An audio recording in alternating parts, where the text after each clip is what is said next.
सूबाई दारुल हुकूमत कोयटा की मेन शाहराहों पर कचरों के ढेर लगे हुए हैं, जिनकी वजह से शहर में मक्खियों और मच्छरों समेत मुख्तलिफ बीमारियों में इजाफा हुआ है।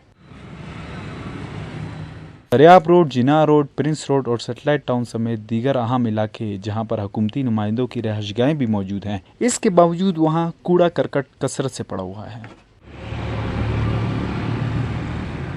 जबकि इलाके में गंदगी की वजह से चहल पहल में भी बहुत दुश्वारी हो रही है और अनहाइजीन से जन्म लेने वाली बीमारियों ने सर उठाना शुरू कर दिया है। शहर सामने हम लोगों का घर है, यहाँ से हमारे बुजुर्ग गुजरते हैं, सफ़ेद रीछ गुजरते हैं, बच्चे गुजरते हैं। ये रास्ता नहीं बनाए हुए, इन्होंने नाला बनाया हुआ है। ये नाला है, यहाँ से हम लोग इसके कीड़े हैं, यहाँ से हम लोगों को तैर कर गुजरना पड़ता है। गुजारिश है हमारे गवर्नमेंट से, बराए मेहरबानी ये जगह जल्द से जल्द बना लिया जाए।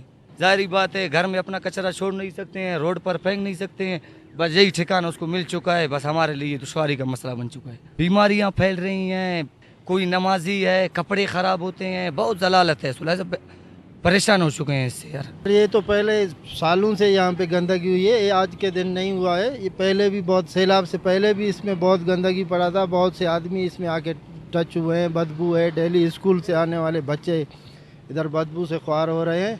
बस अल्लाह करे कोई गवर्नमेंट जिंदा हो जाए, कोई एक्शन हो जाए, वरना इधर तो सारे मुर्दा हैं।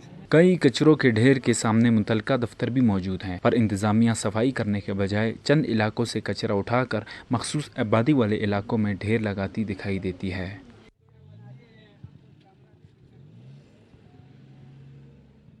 इलाका मकीनों ने कहा है कि हमारा इंतजामिया से इस बात पर भिड़ना रोज़ का मामूल बन चुका है। कोयटा के मुख्तलिफ इलाकों में कचरे के ढेर यूं ही पड़े हुए हैं, जबकि जो टब्स MCQ की तरफ से फराम किए गए हैं वो ओवरफ्लो हो रहे हैं। इस वक्त हम मौजूद हैं कोयटा के मेन सरियाब रोड पे, जहां सामने यूनिवर्सिटी है, साइड पे एग्रीकल्चर ऑफिस है और इस तरफ स्कूल्स हैं। इस किस्म के इलाके में इस तरह की बेतरतीबी से कचरा फेंकना, जबकि हमने देखा कि MCQ की अपनी गाड़ी ने आके इसी तरीके से कचरा फेंका।